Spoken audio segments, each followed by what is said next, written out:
Hello students, आपका मेरे channel mathematics bye आजाद sir में स्वागत है। आज हम 8वीं क्लास की विज्ञान की वर्कशीट नंबर 12 करने वाले हैं, जो कि 11 नवंबर के लिए है।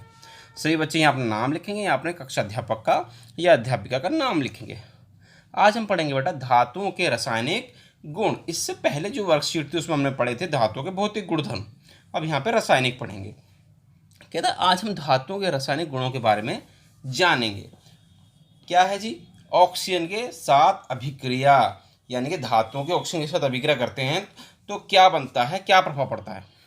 कहता धातुएं ऑक्सीजन के साथ अभिक्रिया कर धातु ऑक्साइड बनाती हैं।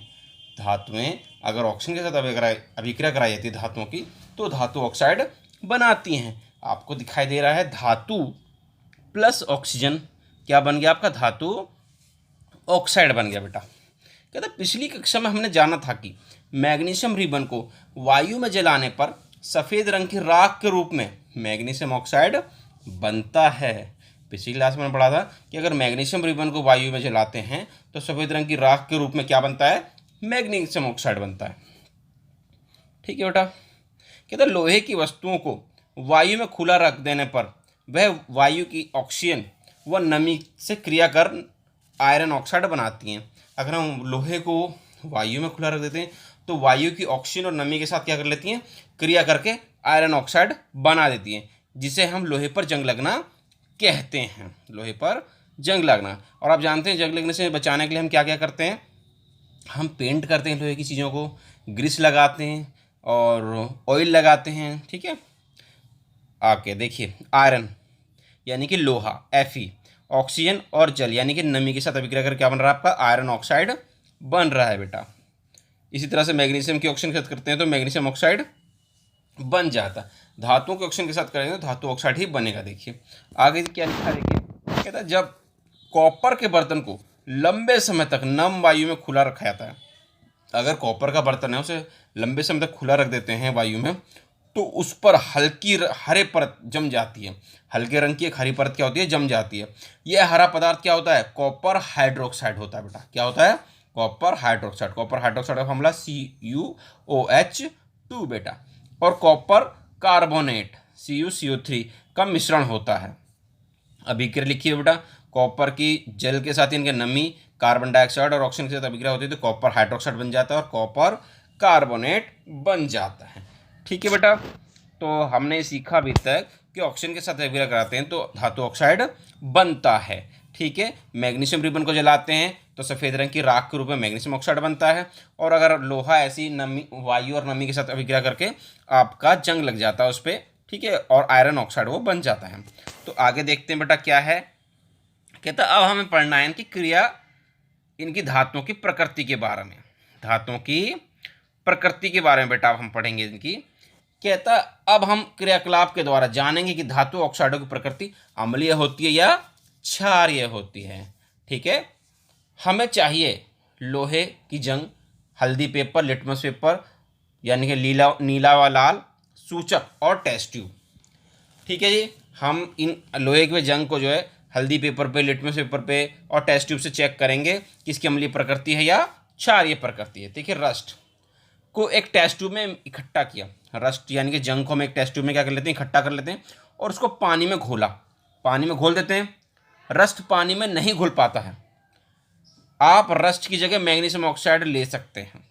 रस्ट की जगह ले सकते हैं, मैग्नीशियम ऑक्साइड ले सकते हैं। कहते हैं मिश्रण को थोड़ी देर तक हिलाया और नीले और लाल लिटमस व हल्दी के सूचक से टेस्ट किया। नीले लिटमस पेपर, लाल लिटमस पेपर और हल्दी के सूचक से टेस्ट किया। हमने देखा कि जो रस्ट होता है, जो जंग होता है, वो लाल लिटमस पेपर को नीला कर देता है और लाल को नीला कौन करता है, क्षार करता है। ठीक है जी। और हल्दी के सूचक को क्या करता है, लाल करता है। अतः हम कह सकते हैं कि धातु ऑक्साइड की प्रकृति कैसी होती है, क्षारीय होती है बेटा। धातु ऑक्साइड की प्रकृति कैसी होती है, क्षारीय होती है।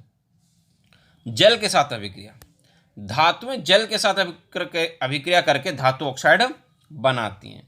अगर हम जल के साथ अभिक्रिया कराते हैं धातुओं की तो धातु ऑक्साइड ही बनाएंगी और हाइड्रोजन गैस निकालती हैं, उत्सर्जित करती हैं। ठीक है। रिएक्शन दे रखी है आपको, धातु की जल के साथ करेंगे तो धातु ऑक्साइड बन जाएगा और साथ में आपकी हाइड्रोजन गैस बनती है बेटा। कहता सोडियम धातु बहुत अधिक अभिक्रियाशील होती है। सोडियम धातु क्या होती है, बहुत ज़्यादा अभिक्रियाशील होती है और ये वायु में जो ऑक्सीजन होती है और जल के साथ बहुत तेजी के साथ अभिक्रिया कर लेती है। ऑक्सीजन और जल के साथ बहुत तेजी के साथ अभिक्रिया कर लेती है, जिससे इसमें बहुत अधिक ऊष्मा उत्पन्न होती है। इसलिए सोडियम को मिट्टी के तेल में डुबो कर रखा जाता है। क्यों रखते हैं मिट्टी के तेल में? क्योंकि सोडियम बहुत ज़्यादा अभिक्रियाशील धातु है। ये वायु में ऑक्सीजन के साथ और जल के साथ अभिक्रिया कर लेती है और आग पकड़ लेती है, जलने लगती है, जिससे बहुत अधिक क्या निकलती है, ऊष्मा निकलती है। इसलिए हम क्या करते हैं, सोडियम को मिट्टी के तेल में डुबो कर रखते हैं। आगे देखिए बेटा, कुछ धातुएं आयरन या लोह जल से धीमे अभिक्रिया करती हैं। कुछ धातुएं जो होती हैं, आयरन या लोहा जो होता है, वो जल से बहुत कम धीरे धीरे अभिक्रिया करता है, लंबे समय तक अभिक्रिया करता रहता है। सोना जल के साथ कोई अभिक्रिया नहीं करता। सोना जल के साथ कोई अभिक्रिया करता ही नहीं है। तो अभी देखिए हमने 3 चीज़ें पढ़ ली। यहाँ पे सोडियम क्या करता है, बहुत तेजी से अभिक्रिया कर लेता है। आयरन क्या करता है, धीरे धीरे करता है, और सोना करता ही नहीं है। अतः हम कह सकते हैं कि सभी धातुएं जल के साथ अलग अलग गति से अभिक्रिया करती हैं। सभी धातुएं जल के साथ क्या करती हैं, अलग अलग गति से, बहुत कुछ तेजी के साथ अभिक्रिया करती हैं, कुछ बहुत स्लो अभिक्रिया करती हैं। तो देखिए बेटा आगे क्या है हमारा क्वेश्चन। आगे हमारा क्वेश्चन है बेटा, पहला क्वेश्चन, स्वयं को जांचिए। सोडियम को मिट्टी के तेल में क्यों रखा जाता है? क्यों रखा जाता है? अभी हमने यहाँ से पढ़ा था कि सोडियम क्या होता है बेटा, बहुत ही अधिक अभिक्रियाशील धातु है। यह ऑक्सीजन और जल के साथ बहुत तेजी के साथ अभिक्रिया करती है, जिससे इसमें बहुत अधिक ऊष्मा उत्पन्न होती है। इसलिए सोडियम को मिट्टी के तेल में डुबोकर रखा जाता है। ठीक है बेटा, यहाँ से लेके यहाँ तक लिख देंगे और ये आपका पहले क्वेश्चन का आंसर हो जाएगा। ठीक है, तो हम देखते हैं बेटा क्वेश्चन नंबर 2 क्या कहता है। मैग्नीशियम रिबन को जलाने पर क्या बनता है? मैग्नीशियम रिबन को जलाने पर हमने कहा था कि सफ़ेद रंग की राख बनती है, जिसे क्या कहते हैं बेटा, मैग्नीशियम ऑक्साइड कहते हैं। तो देखिए बेटा इसका उत्तर कहाँ से देखेंगे हम, ऊपर है इसका उत्तर, ये रहा बेटा।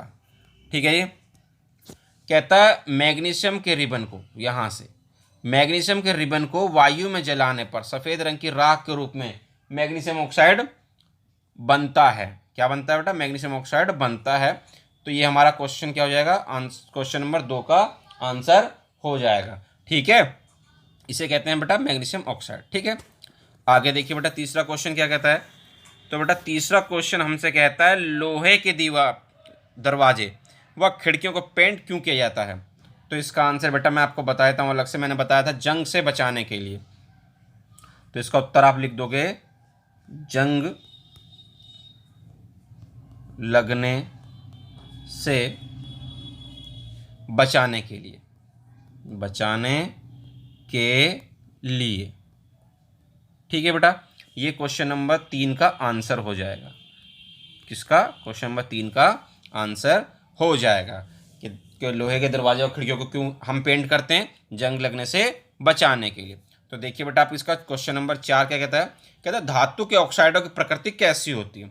तो अभी हमने जाना कि धातु के ऑक्साइडों की प्रकृति बेटा कैसी होती है, क्षारीय होती है। यहाँ देख लेते हैं हम, ये रहा बेटा इसका आंसर कि धातु के ऑक्साइड की प्रकृति कैसी होती है, क्षारीय होती है। ये लिख देंगे हम, ये क्वेश्चन नंबर 4 का उत्तर हो जाएगा बेटा। तो इस तरह से बेटा आपकी आज की वर्कशीट पूरी हो गई है। उम्मीद करते हैं आपको अच्छी समझ में आ गई होगी। तो वीडियो पसंद आई तो वीडियो को लाइक करना, शेयर करना और कमेंट करना। और अभी तक आपने हमारे चैनल को सब्सक्राइब नहीं किया तो चैनल को सब्सक्राइब जरूर करना। मिलते हैं आपसे अगली वीडियो में।